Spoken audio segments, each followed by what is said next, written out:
This is The Lion, KHNC 1360 AM, Johnstown, Denver.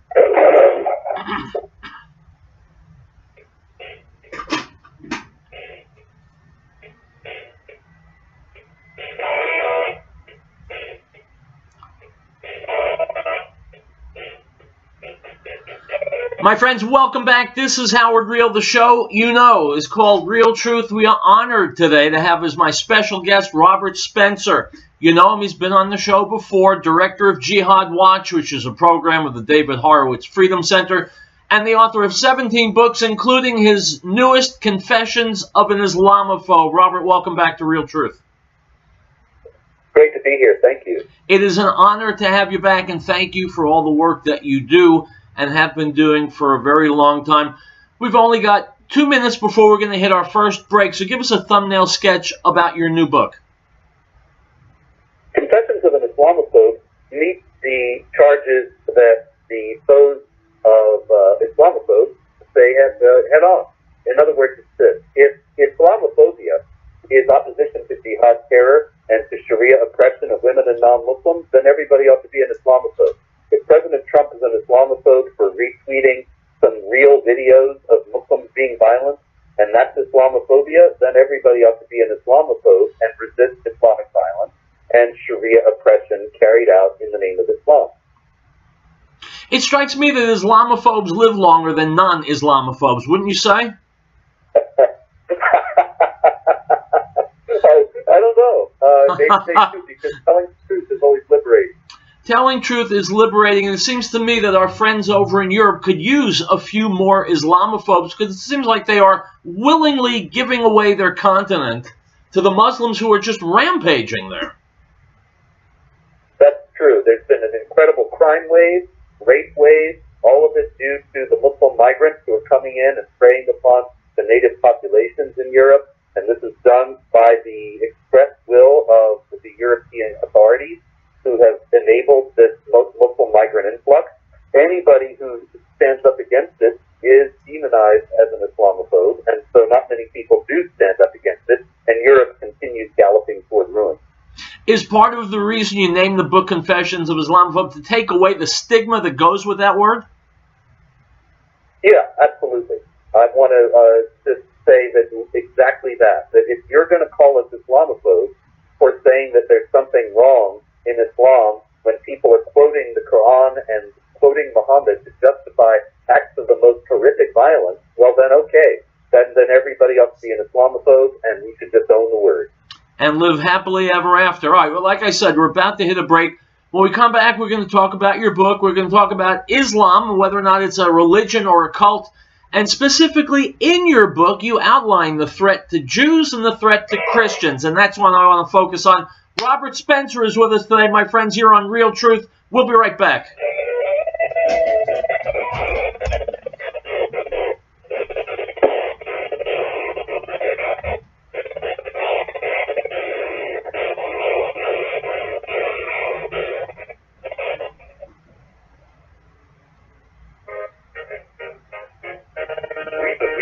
United States, in order to form a more perfect union, establish justice, ensure domestic tranquility, provide for the common defense, promote the general welfare, and secure the blessings of liberty to ourselves and our posterity, to ordain and establish this Constitution, the United States of America. Piccolo's restaurant in Denver reminds us that over 750,000 children were reported missing last year. Over 58,000 of these were abducted by non-family members. Keep an eye out for youngsters at play, and if you see anything suspicious, contact the authorities immediately. This message from Piccolo's restaurant in Denver. It's not only the best Italian and Mexican cooking, it's the people who care. Give them a call at 303-757-5166. 303-757-5166. Chaplain Collins LLC salutes our emergency first responders for their professionalism, commitment, and bravery. They're willing to put their lives on the line to us with little or no thanks. So let's all take the time to thank our first responders for all they do for us. Also thanking our veterans for the sacrifice they made for our freedom. This message is from Chaplain Collins LLC, with 10 locations in Denver and Fort Collins, serving the community for over 13 years. This is an online at chapelcollins.com.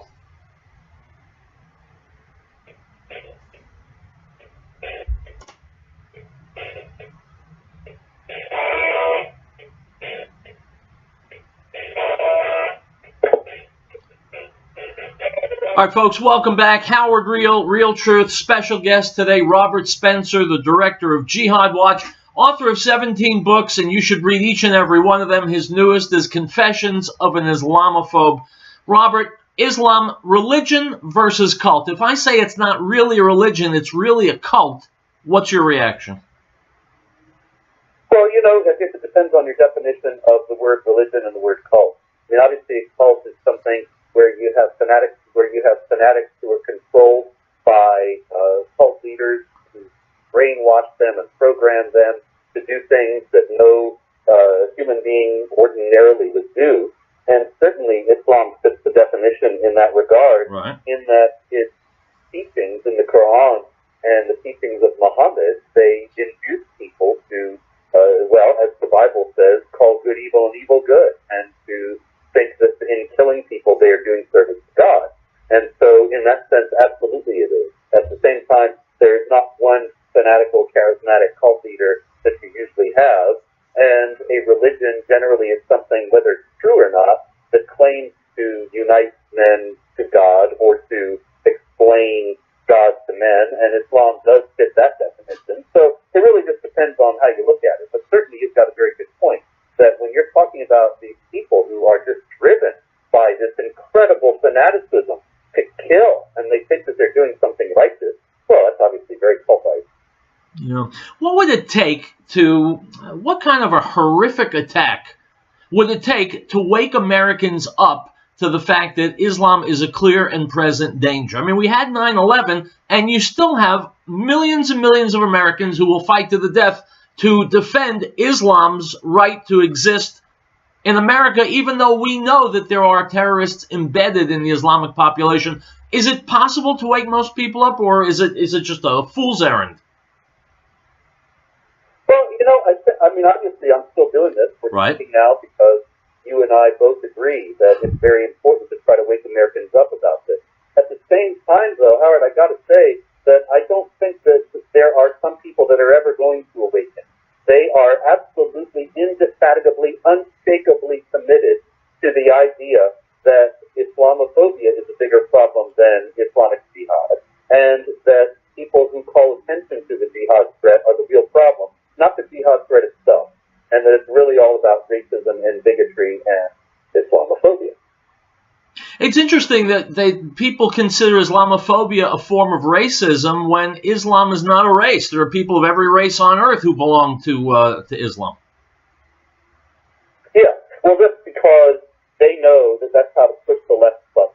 Right. That the left is indefatigably committed to the idea that racism is the biggest problem in the world. And it's, of course, our own national trauma in the United States. So they're able to play on people's sympathies and sensibilities and cast the opposition to jihad terror as racism. That intimidates a lot of people into thinking that there's some problem, but they better not stand too strongly or speak out too strongly against jihad terror, because they certainly don't want to be allied with or seen as racist. Right.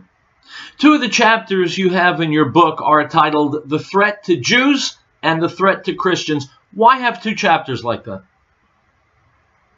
Well, what the book Confessions of an Islamophobe is all about is it's actually the book to give to your leftist friends. If you have friends who are afraid that jihad terror is all about Islamophobia, that really there's not any big deal, nothing to be concerned about, just a few fanatics.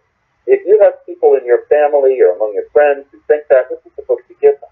Because what I do in the book is go through all these groups: women, gays, Jews, Christians, non-Muslims, secular Muslims, secular liberals, and show how even though there are people among them who dismiss all concern for jihad terror as Islamophobia, it's a real threat that also threatens those groups, and that it's really something that they ought to be concerned about if they have any actual self-interest. Now, I was just looking at your site today, Jihad Watch Today, one of the headlines, UK government refuses to say whether proclaiming divinity of Christ is a hate crime. Tell us about that. Isn't that unbelievable? You know, if you had a fiction writer trying to write today's headlines, I don't think he could come up. No one would believe it. Nonsense, especially what comes out of Great Britain. Right. And in this case, the UK, there was Lord Pearson, who is in the House of Lords, as a supporter of UKIP, the UK Independence Party, and he's very concerned about jihad terror and is aware of the threat. He asked how far the British government was willing to go with its new policies. Its new policies involve cracking down on so-called hate speech, and it actually got police devoted to finding people who write tweets and Facebook posts that are negative toward Islam and going and arresting them. I'm not making this up. This is real in Britain today, as unbelievable as it sounds. And so he asked in the House of Lords if it's stating the truths of the Christian faith as if they were facts, which is something that is contravened by Islam, something that Islam considers offensive, would that be considered hate speech in Britain today? And the British government official who was there refused to answer. It's extraordinary, really, but they will not commit themselves to saying that anything that offends Muslims in any way is going to be allowed in Britain today. Yeah. I have a friend with whom I wanted to work on doing a podcast about radical Islam and other things. He moved here from England about 3 or 4 years ago. He's not yet an American citizen. He's working on it. And he said to me, you know what? I can't work with him because if we're working together and you say something about Islam, I could be charged with a hate crime back in England and deported back to England because I'm still a British citizen. It's amazing. Yes, there was a man who put bacon on the door of a mosque, and he got a year in prison. And he was killed in prison under mysterious circumstances. And the British government has refused to answer any inquiry about what happened.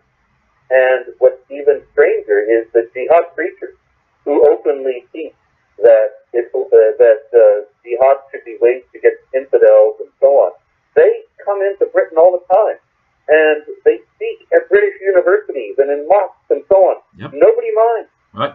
But they crack down very hard on anybody who does. Obviously, it's obnoxious, leaving bacon at a mosque. Yeah, nasty thing to do. But a year in prison, and then he's killed in prison, and nobody does a thing about it. Nobody cares.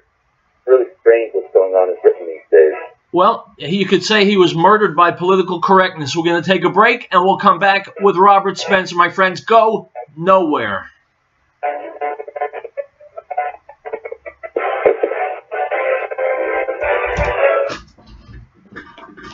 Great Plains Power has been providing reliable electrical power systems in the Rocky Mountain area since 1992.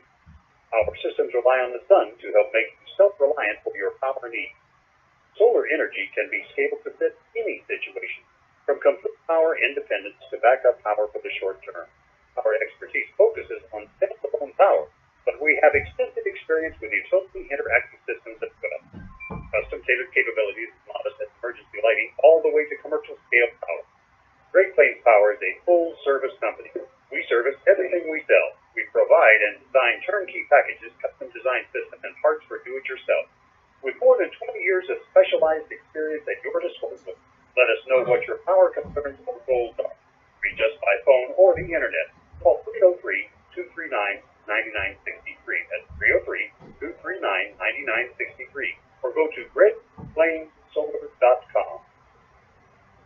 Your local DuPont Pioneer team doesn't take with you for the word go lightly, especially when it comes to forages.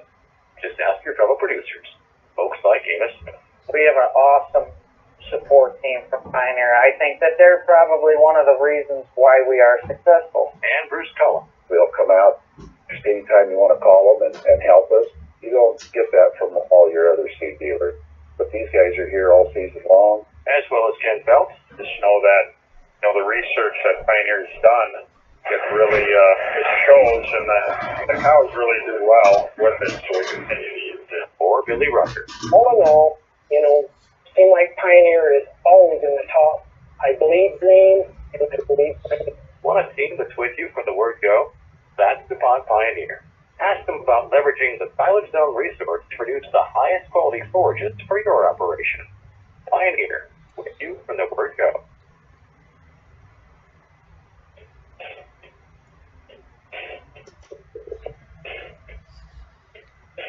My friends, a special edition of Riell Truth today with a special guest. Robert Spencer, the director of Jihad Watch and the author of a brand new book which you absolutely have to get and read and discuss and use as a tool. It's called Confessions of an Islamophobe. Robert, you outlined very, very clearly in your book the threat to Christians worldwide, the threat to Jews worldwide. Is there a place where Jews and Christians or Jewish organizations and Christian organizations are coming together and saying to each other, look, we have a common enemy, let's plan a strategy? Are you aware of such an effort? No, and it should be done. Actually, there are groups, I should say. There are groups like Christians and Jews United for Israel, and Christians and Jews for Israel, I believe the other name is, the International Christian Embassy in Jerusalem. Excellent groups, all very well worthy of support. But those are independent private groups. I don't know of any larger scale effort. I hope that one day, ultimately, they will begin. One of the tragedies of the modern age, as a matter of fact, is that the Christian Arabs in Israel generally do not support Israel, or in the surrounding areas of Israel do not support it, but they oppose it and identify with their fellow Muslim Arabs, the Palestinian Arab Christians in Gaza and so on. And that's unfortunately short-sighted and something that I hope will ultimately be corrected, but of course they are in a very difficult position. Yeah, understood. If Christians and Jews do get together, what should their action plan be? What should they be hoping to accomplish? What should they actually do as a result of their combination? Well, one thing they can do is defend one another. And the Muslim persecution of Christians is something that has been an extraordinary story, really, over the last few years, with well over 1 million people displaced from their ancient homelands, many of them murdered. This is something that has not been on the radar of Jewish groups. And likewise, there are all too many Christian groups that are wary of Israel or suspicious of Israel, buying into Palestinian propaganda regarding Israel. Those groups need to come together and recognize that both Jews and Christians will be subjugated under the rule of Islamic law if the Islamic movement gets its way, and that this is something that's proceeding in the West today. Yeah, you know, I'm an Orthodox Jew, and I have lots of Christian friends. Of course, my audience is almost completely Christian, and there have been times I've been in the show and saying, guys, Christians, wake up! Look what Muslims are doing to you worldwide. There are more Christians than there are Muslims. It's time to work to put an end to this threat, and I just don't see it happening, and it defeats me. It discourages me.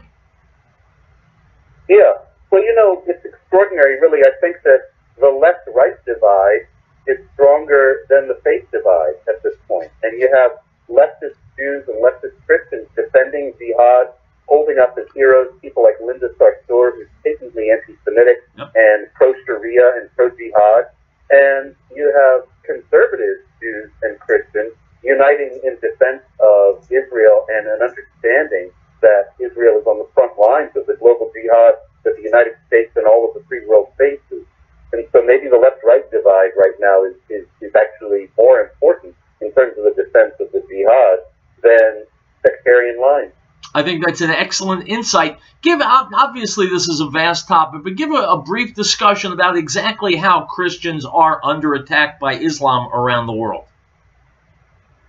Well, you know, in Iraq and Syria, when the Islamic State, or ISIS, took control, at their heyday, let's remember, Howard, that they held a territory larger than Great Britain. Right. They held a very large territory there, and they imposed Islamic law. And they considered the Christians there to be kufar harbi, that is, infidels at war with Islam, because they were fighting against them, trying to keep them from taking power, and so on. And so they killed them wholesale, or those who survived and were not able to flee or were not exiled, they made to pay the jizya, the tax that the Quran specifies, for the Christians and the Jews under the rule of Islam, and to submit to various regulations that mandated their humiliation and discrimination on a daily And the those are ancient Christian communities going back 2,000 years. There were over 1 million Christians in Iraq before the beginning of the war against Saddam Hussein 10, 12 years ago now. And now there are about 300,000. And even that might be an optimistic estimate. In Syria, the same thing. It's not, the numbers aren't as drastic, but there have been hundreds and hundreds of thousands of people who've lost their lives, lost their homes, lost their homeland. And all this has gone on really with the indifference of the global human rights community, the indifference of the West, including the churches of the West, the indifference of the establishment media.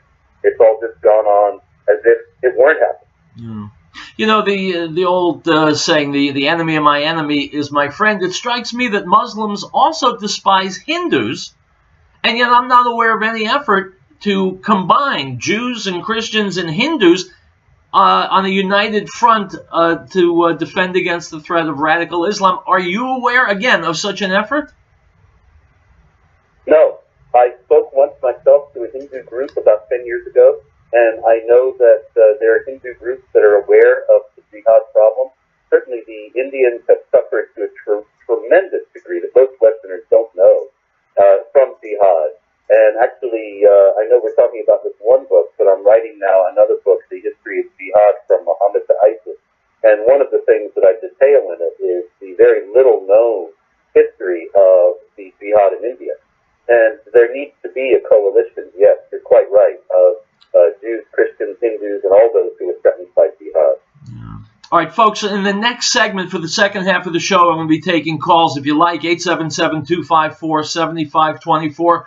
Robert, please explode the myth that only a tiny fraction of Muslims are extremists.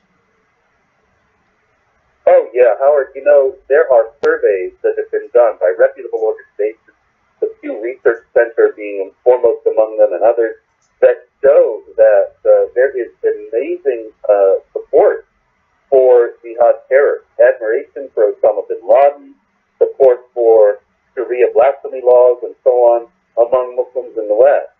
And I think the biggest indication, though, even if you dismiss all the surveys, the biggest indication that moderate Muslims are not going to be any help for us against the minority of their co-religionists who are actively waging jihad is the fact that there is no global moderate Muslim movement. There is no attempt by Muslims who are not waging jihad to stop those who are. You know, you would think if the vast majority of Muslims really reject the understanding of Islam that Osama bin Laden and ISIS represent, then there would be some global organization of peaceful Muslims who reject this, who explain to young Muslims why they should reject the understanding of Islam that ISIS and Al-Qaeda offer. There is no such organization.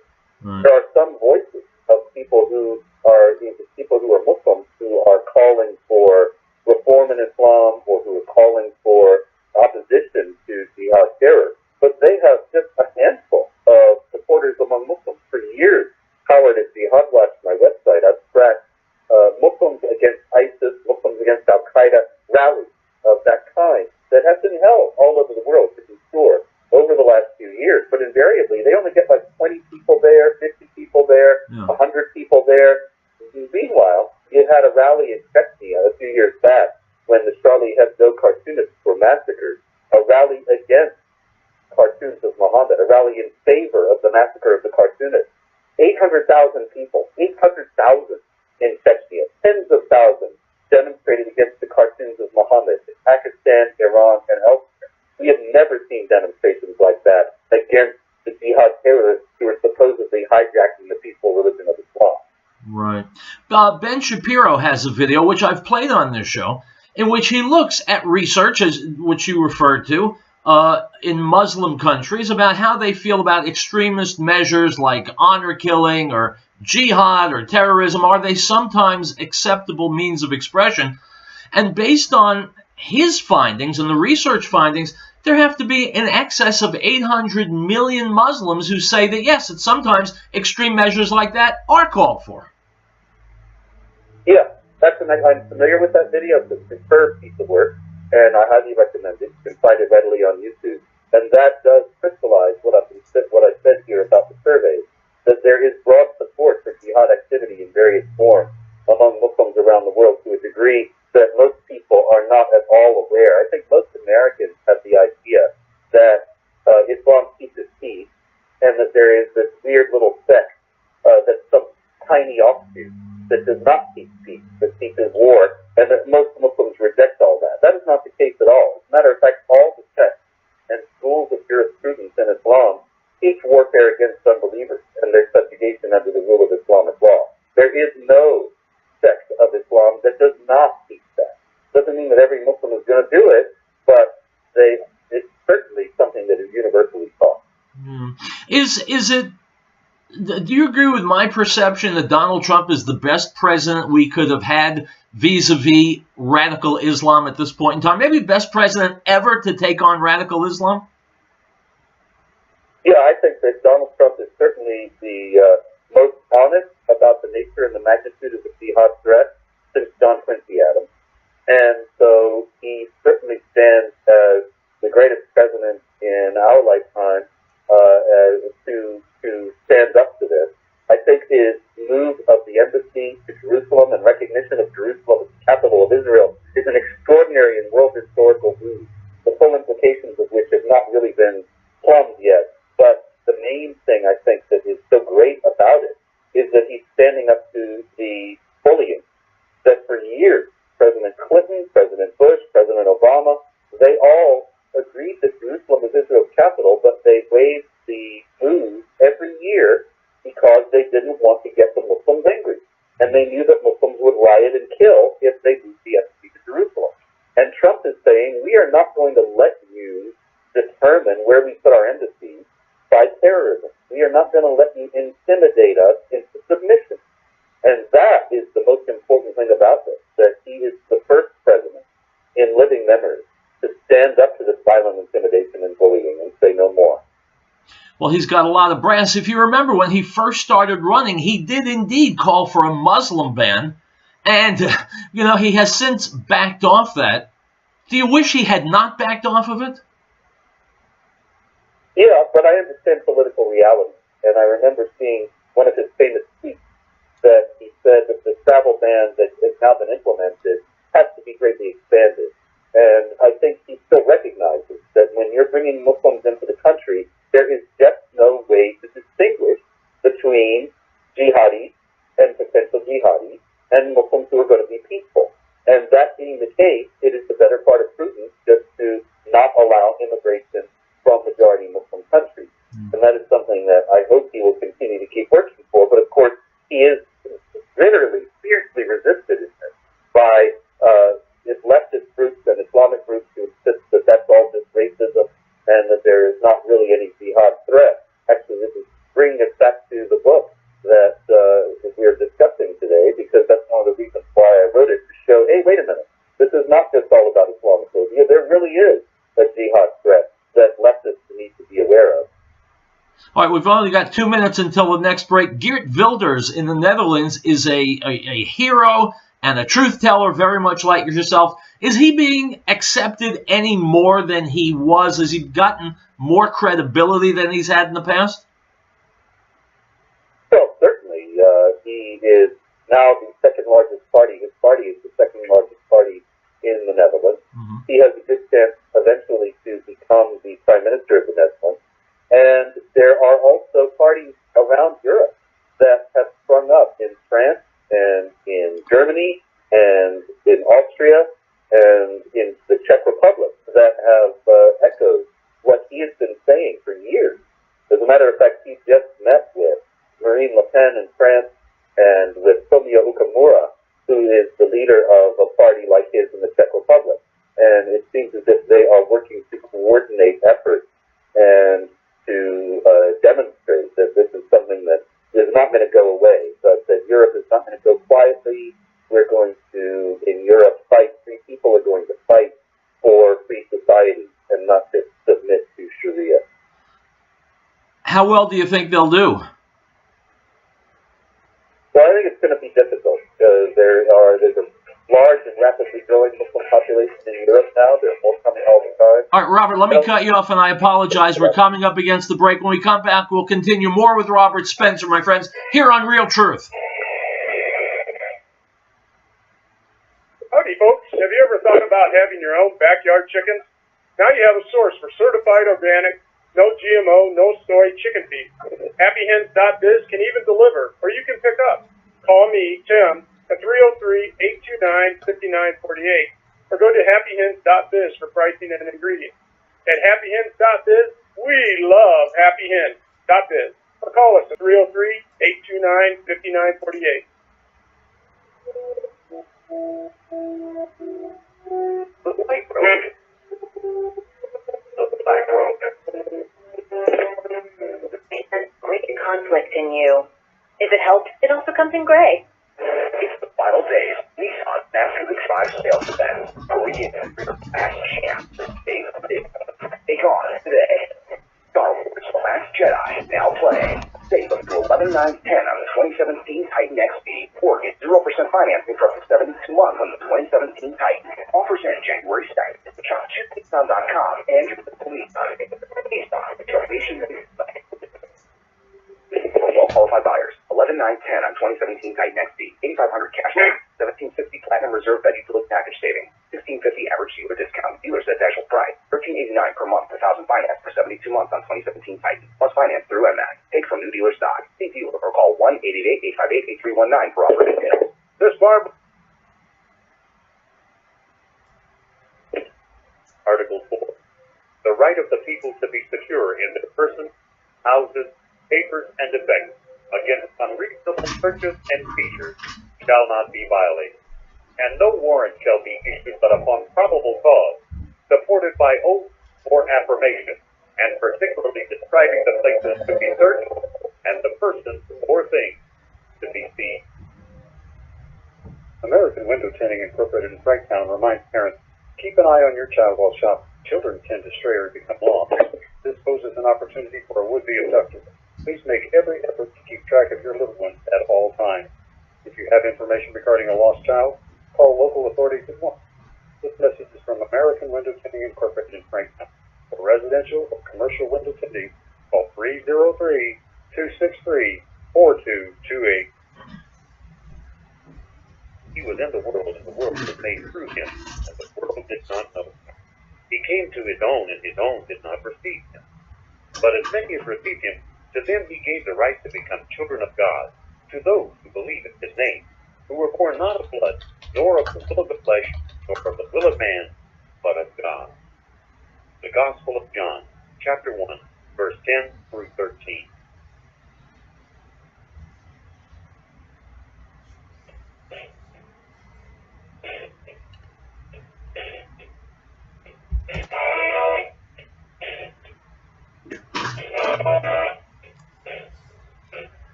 Welcome back to Riell Truth. My special guest today, Robert Spencer. Brand new book out, Confessions of an Islamophobe. It's required reading. Our call-in number, 877-254-7524. Robert, together with what we were saying before the break, I saw a piece today by a guy named Soren Kern via the Gatestone Institute. It starts out a coalition between the anti-immigration Austrian People's Party and the anti-establishment Austrian Freedom Party, which will be sworn into office on December 18th, that's today, I think, is poised to catapult Austria to the vanguard of Western Europe's resistance to mass migration from the Muslim world. And so the question is it too little too late? What do you think? I don't think it's ever too late. It's the sage philosopher Yogi Berra said, it ain't over till it's over. And well, that's our ultimate authority. Exciting thing. Huh? Well, that's the ultimate authority. You got to go to Yogi Berra at all times. In Austria, in Hungary, with Viktor Orban, who has spoken out very strongly against the migrant influx, and elsewhere with builders and so on. We have a real chance now to make a difference and turn the tide back. So I don't think it's going to be easy. I don't have any illusions about that. The left is very is well entrenched, very well heeled and ruthless, and the Islamic jihadis, of course, are violent and not afraid to be as violent as they need to be. And so I don't think it's going to be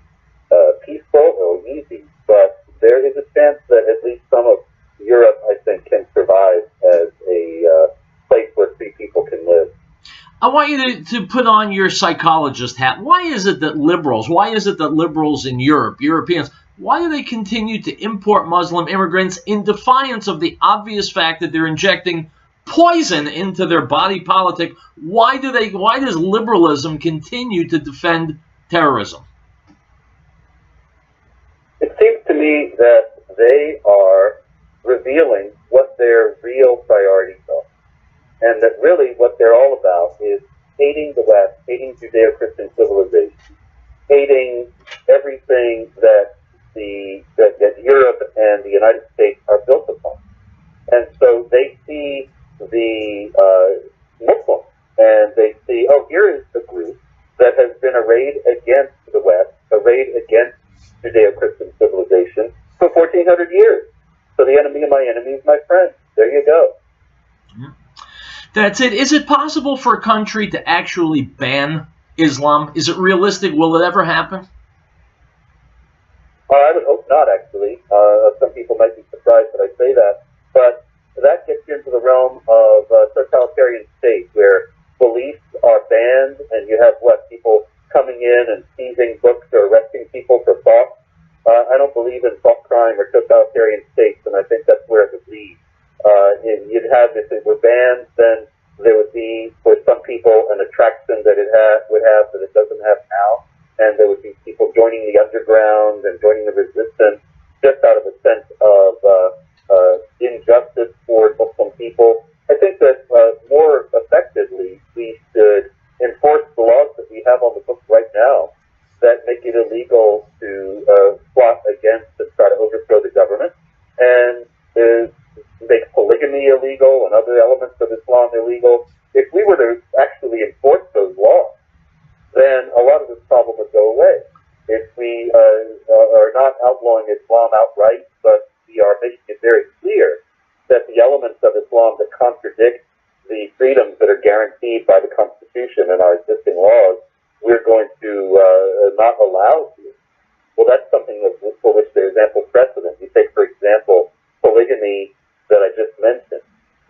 The Mormon Church, the Church of Jesus Christ of Latter-day Saints, they, of course, settled in the 19th century in Utah, and Utah petitioned the U.S. government to become a state.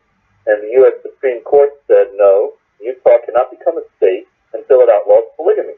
Now, a lot of people who are First Amendment interpreters today, I think they're interpreting it wrongly. They say, oh, that would be violating their First Amendment rights. It's part of their religion. You have to let them do it. Well, the Supreme Court was saying that the First Amendment is not some license to break other laws, and that it's not certainly a license for sedition or subversion. So if the Church of Jesus Christ of Latter-day Saints wants to have Utah become a state, then they have to understand that polygamy is not considered in our national interest. It's not going to be tolerated.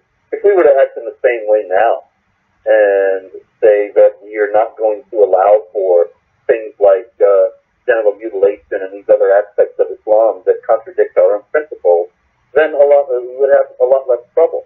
Right now, there's a test case in Michigan that is exactly what I'm talking about, where there are two Muslim doctors who are on trial for female genital mutilation. Right. And their defense is audacious and astonishing. They are actually claiming this is their religious freedom because they're Muslims and Islam teaches this, and so they are going to have to be allowed to do it because it's part of Islam. Now, this is going to be the test. Whatever is decided by the judge or the jury in this case, we are going to decide whether we can allow people to just break any other law because it's their religion. Right. And that would allow for jihad terror in the United States as well, or whether we're going to say your freedom of religion ends where you start to break other laws. Yep. If you were to go on a show like Saturday Night Live and say we have to defend Judeo-Christian civilization, people would laugh and they would roll their eyes because it just doesn't come across as something that's cool. What's the argument in favor of defending Judeo-Christian civilization? Judeo-Christian civilization actually is the foundation of the world's understanding of human rights. The Universal Declaration of Human Rights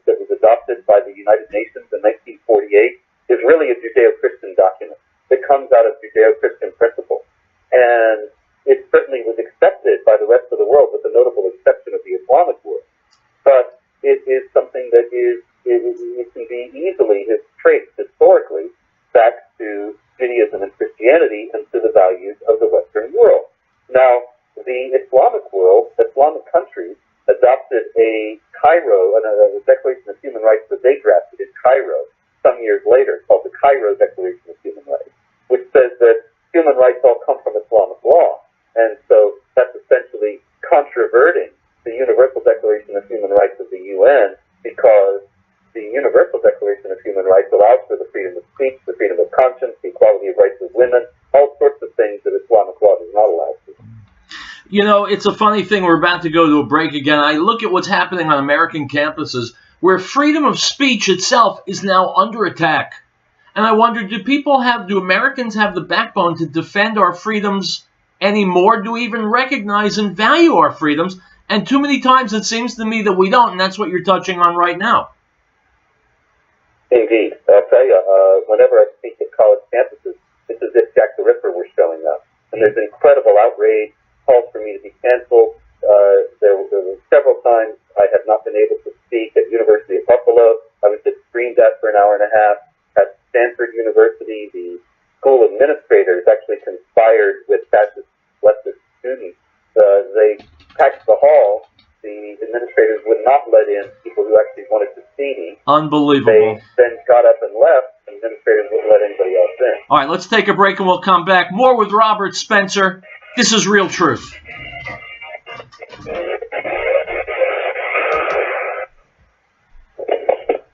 We know our government is out of control. It's no longer our servant. It's become our master. Listen to me. Liberty Forum with the Freedom Rider will answer the question, what can we do? Our freedom and liberty is at stake. It's time to act. Those who have given everything for this country would expect no less. Tune in to the new Liberty Forum radio show Friday at 9 a.m.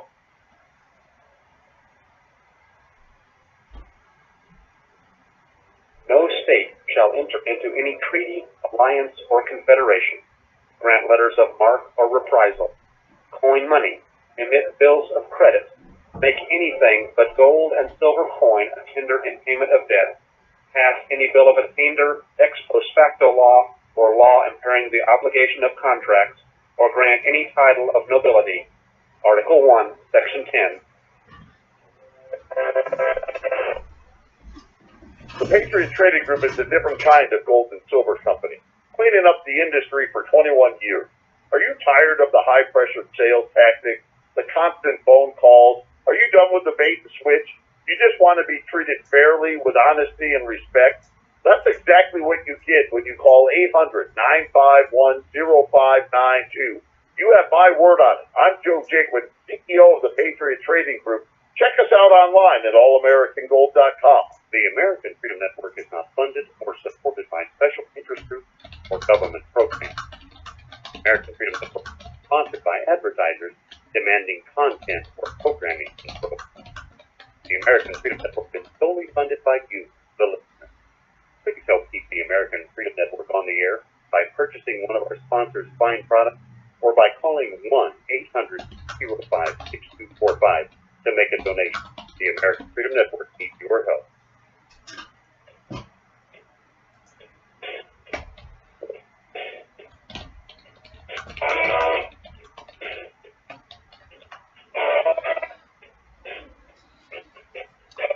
And we are back. Howard Riell with my special guest, Robert Spencer, the author of a new book called Confessions of an Islamophobe. Required reading. The call-in number 877-254-7524.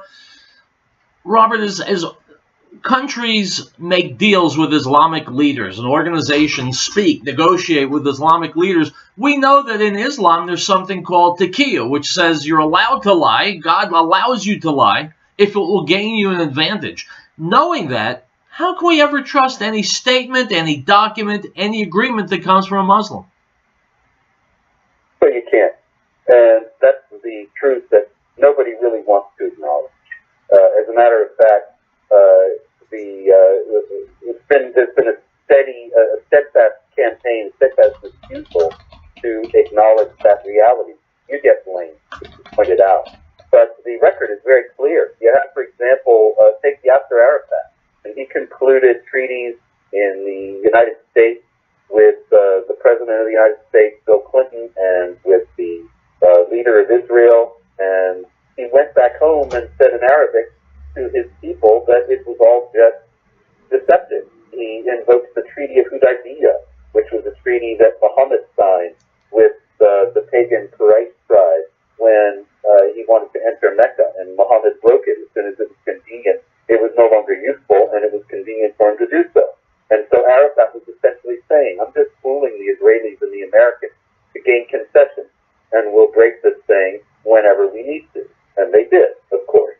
There is abundant evidence that the treaty with Muslim countries is not worth a thing. The United States obviously just recently accused the Islamic Republic of Iran of not following this treaty that Barack Obama, whatever you call it, this deal that Barack Obama agreed to with them.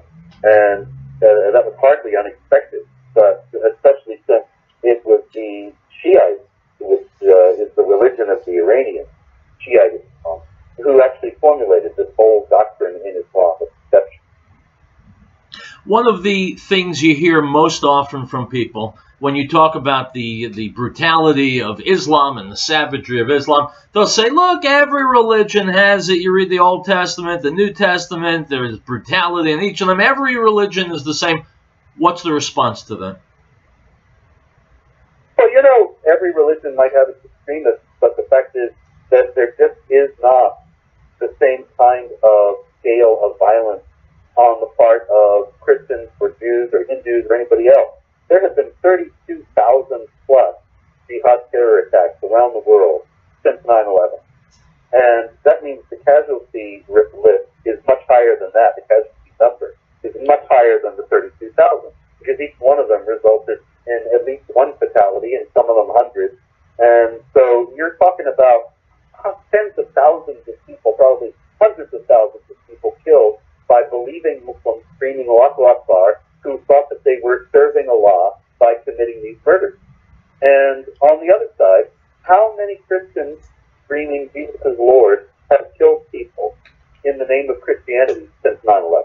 How many Jews have killed people in the name of their religion since 9/11? How many Hindus? And obviously the answer is none for all of them. There have been some attacks by psychopaths, by so-called right-wing extremists, white supremacists, and so on. But even those, there is no comparing the scale and magnitude of the number of attacks. And so the idea that this is all just something that can happen from any religious tradition is simply not based on fact. It's politically correct standing. One of the sly things that Muslims do, and certainly you know this far better than I do, they'll point to several passages from the Quran which extol the virtues of peace, but those are early in the Quran, and Muslims believe that what comes later, which is the darker, more barbarous quotations, those outstrip those that came early. It's the ones at the end that they have to believe and act on, not the ones in the beginning. Tell us about that. Yeah, that's the doctrine of abrogation that you're referring to. Abrogation is in chapter 2, verse 106 of the Quran. It says, whenever we abrogate or cause to be forgotten a passage, then we will replace it with one that is just as good or better. And so in the Islamic theology, there is generally the idea that if something is revealed chronologically later, not later in terms of later in the book, in the Quran, but chronologically later in Muhammad's career, then it supersedes something that comes chronologically earlier in Muhammad's career and may contradict it. Now, unfortunately for infidels, the violent passages of the Quran generally come chronologically later in Muhammad's career, as it's set out in Islamic tradition, than passages that are more peaceful. And so when these imams on television quote peaceful passages, they know full well that those passages have already been superseded in Islamic theology by passages that are more violent, but they don't want the infidels to be aware of that. Now, you've committed, based on what I've heard from you over the years, you've committed a lot of the Quran to memory, what are the most damning quotations for Jews and Christians to hear from the Quran? Well, I suppose the primary one is chapter 9, verse 29, which says, "Fight those who do not obey Allah and His Messenger, and do not forbid what He has forbidden, even if they are of the people of the book," which is primarily Jews and Christians, "until they pay the jizya," which is a tax, "with willing submission and feel themselves subdued." Now, following that immediately is chapter 9, verse 30, which says that the Jews say Ezra is the son of God, which of course Jews don't say, but the Quran says they do. And the Christians say Jesus is the son of God. Christians do say that. Both of them are under the curse of Allah. And so the fighting is buttressed by this claim that Jews and Christians are cursed of Allah. Also, you have other places in the Quran where Jews and Christians are both said to be accursed by Allah or are unbelievers. The Jews are called the worst enemies of the Muslims. That's in chapter 5, verse 82.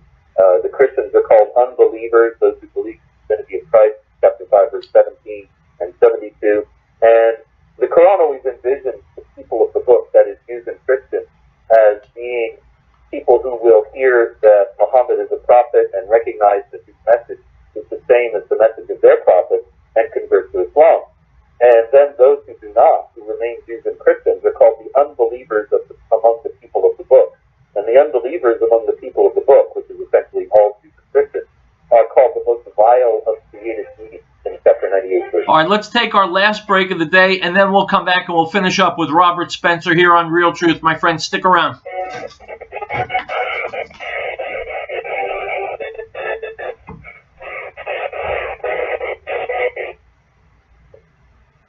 Ladies and gentlemen, Mr. Tom Phillips, founder of the Green Earth.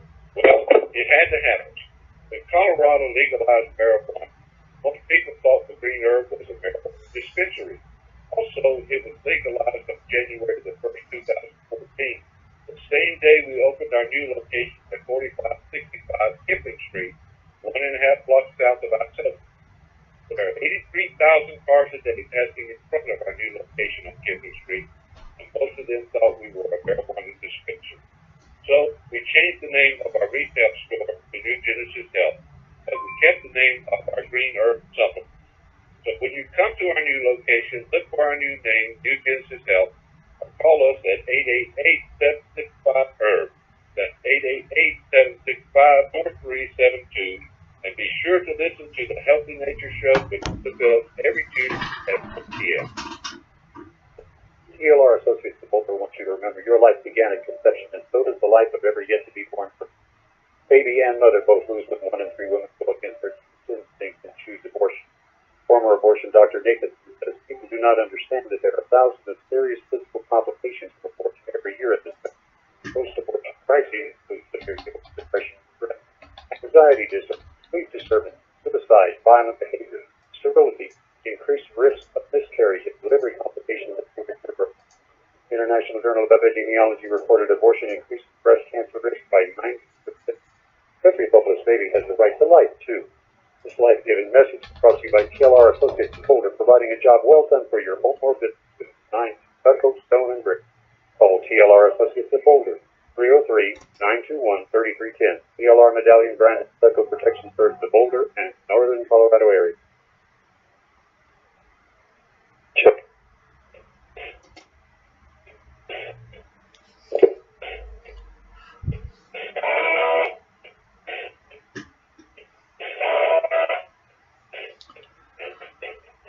My friends, we're almost out of time. We've been speaking with Robert Spencer, his brand new book, Confessions of an Islamophobe. Get it, read it, share it, talk about it. His website, jihadwatch.com. Excuse me. Robert, don't Muslims believe that at the end of days Jesus will return as a Muslim and wage war against Christians or something like that? No, that's absolutely right, Howard. You remember the movie Invasion of the Body Snatchers? Yes. People looked exactly the same, but their soul was gone and they were a completely different person. Their identity was gone. Yeah, that happened to me after I got married the first time. Not the same guy. What's that? That happened to me after I got married the first time, but I don't. That's my problem. So what are Muslims expecting from Jesus upon his return? Jesus, in the words of Muhammad, is going to return to earth, break the cross, kill the pig, and abolish the jizya. Now, that means that he's going to destroy Christianity because the Quran says that Jesus did not die on the cross. So he's going to break the cross because that's considered an insult to Allah, that he would let one of his prophets be killed. Although then the Quran turns around and says that the Jews killed the prophets. So there's a little bit of a contradiction there. Okay. In any case, he's going to kill the pigs also because the pigs are the representatives of the food laws that the Christians ought to be observing but aren't, and abolish the jizya, which is the tax that the Christians have to be paying in the Islamic State. There'll be no more tax paid in those days because there will be no more dimitude, the state of subjugation of the non-Muslims in Islamic law. Everybody will be either Muslim or dead. Okay. All right. We've only got a couple of minutes left. What's a question that you never or seldom get asked that you wish an interviewer would ask you? Oh, my goodness, Howard, that's a very good question. I wish I had a What answer. caught you by surprise with that one? What information do you want to get out that no one ever asks you about? What information did I want to get out that nobody ever asked me about? I suppose the primary answer would be about the freedom of speech, that there is a concerted effort on the part of the social media giants today to silence all discussion like the one we're having right now, to make it impossible for word to get out about the nature and magnitude of the jihad threat. People need to be aware of that. People need to know that it's happening and resist it. It is a very serious thing. It cannot be overstated. Search around for details, but Facebook, Twitter, Google, YouTube, all of them, they're trying to shut down criticism of Islam. The vice president of Facebook actually went to Pakistan and promised the Pakistani Interior Minister, Chaudhry Nisar Ali Khan, that the Facebook would remove all criticism of Islam, and it's working on it. Robert Spencer, I want to thank you very much, not only for being on my show today, but for all the work that you do year in, year out. You are a true hero, and thank you very much. Thank you. Always a pleasure, Howard. Folks, the book is called Confessions of an Islamophobe. Get it and read it. Read all of Robert Spencer's books because each and every one contains information that you need in order to safeguard your country, your children, and the future of Western civilization. The stakes truly are that high. I will be back tomorrow with more Real Truth, my friends. I urge you to join us every day of the week. Go to jihadwatch.org. Tons of fantastic material there. And like I said, read it, share it, talk about it, act on it, send it to your legislators, send it to the media, send it to friends and family. This is stuff that isn't generally known, but it must be if Western civilization is to survive. I will see you tomorrow with more Real Truth.